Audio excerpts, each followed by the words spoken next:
ये है gardens by the bay metro station, जिधर से मैं अभी नीचे ऊपर आया हूँ। और ये गार्डन है and this is called garden by the bay.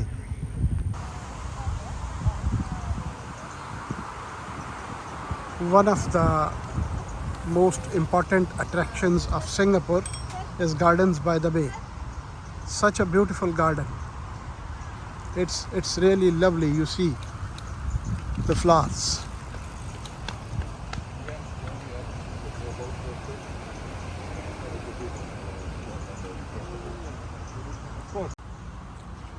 Look at the beautiful tree. This is Gardens by the Bay South. ये है जी सुपर ट्री ग्रोव। ये इस तरह के बहुत से यहाँ पे दरख्त बनाए गए हैं जिनको रेज़ किया गया है तकरीबन 50 मीटर तक। और ये गार्डन में एक शटल सर्विस चलती है, इसको ट्रॉली कहते हैं। इसकी आप टिकट बुक करा के आई थिंक $7 या $10 के करीब है, सिंगापुरियन डॉलर। वो बुक करा के आप यहाँ पे आ सकते हैं और पूरे गार्डन की सैर कर सकते हैं, क्योंकि ये बहुत बड़ा गार्डन है। ये देखिए जी हाथी, छोटा हाथी, घोड़ा और मुख्तलिफ जानवर।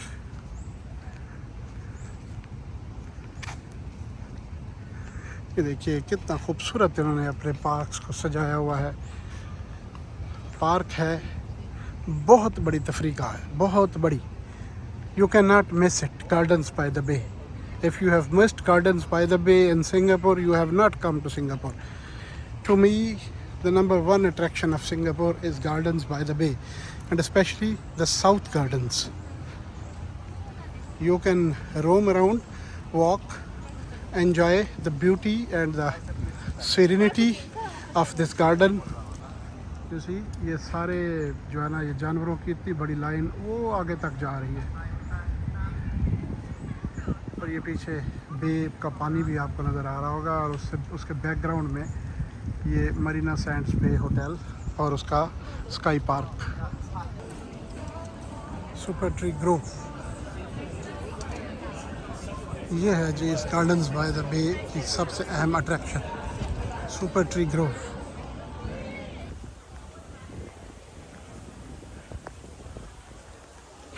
ये देखिए जी, ये ऊपर वॉकवे बना हुआ है इन दरख्तों को आपस में कनेक्ट करने के लिए, और इस पर जाने के लिए अलहदा से टिकट ली जाती है, जो कि मैंने ली हुई है। Super tree Grove.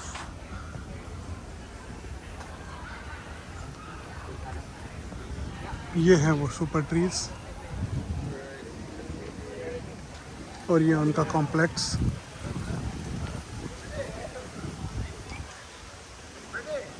ये है सुपर ट्री ऑब्जर्वेटरी।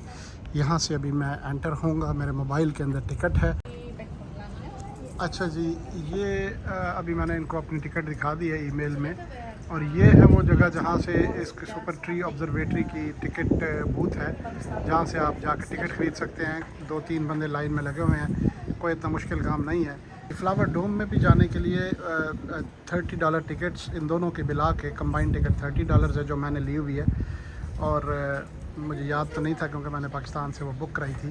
तो अगर आप आएँ तो आप इधर से आकर ले सकते हैं, ये टिकट आसानी से मिल जाती है और यहाँ से आप एंटर हो सकते हैं। ये एंट्री यहाँ से होती है।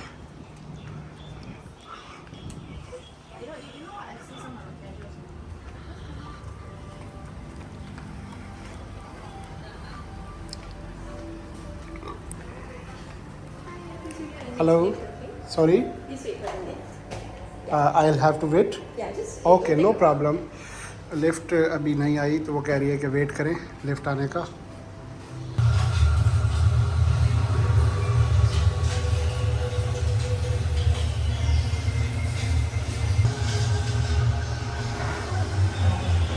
और ये मैं ऊपर पहुंच गया।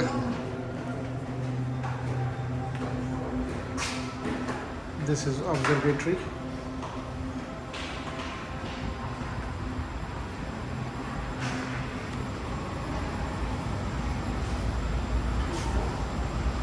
ये है जी वो ऑब्ज़र्वेटरी। यहाँ से आप सिंगापुर के खूबसूरत मनाज़िर की सैर भी कर सकते हैं। कुछ खाना पीना हो तो खा पी भी सकते हैं। ये ऊपर एक छोटा सा बार बना हुआ है।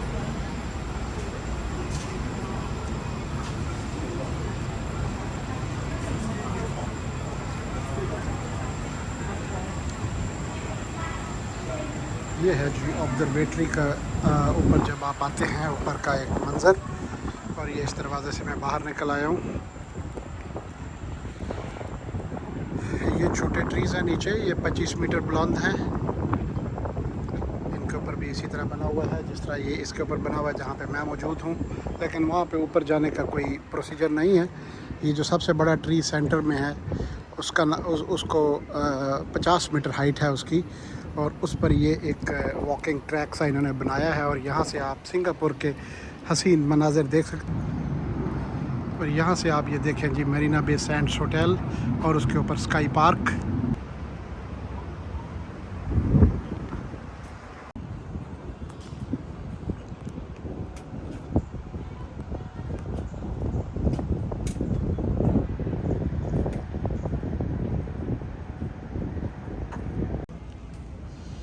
ये इस साइड पर ऑब्ज़र्वेटरी है जिधर से अभी मैंने आपको ऑब्ज़र्वेटरी दिखाई थी।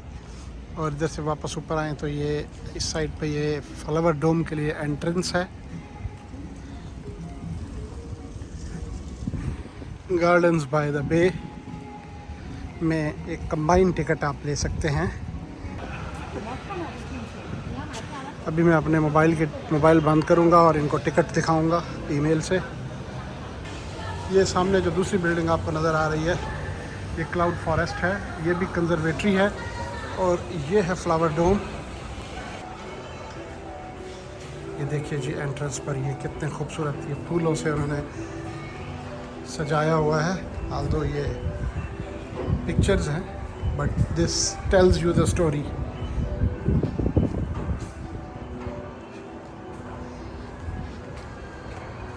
Now I have entered into the flower dome. You see the flower dome.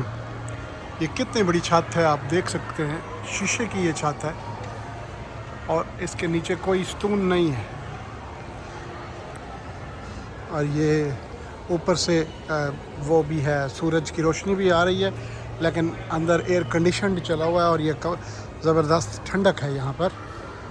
यहाँ पर फूलों को और प्लांट्स को प्रिजर्व किया गया है।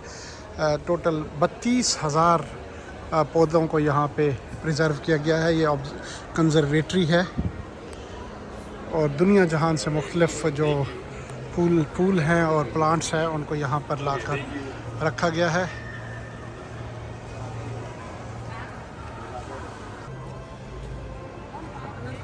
(1600) species of plants from all over the world.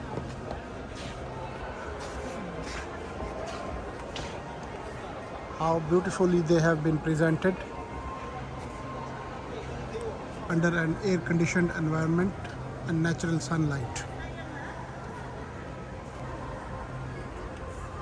Nature with man-made beauty.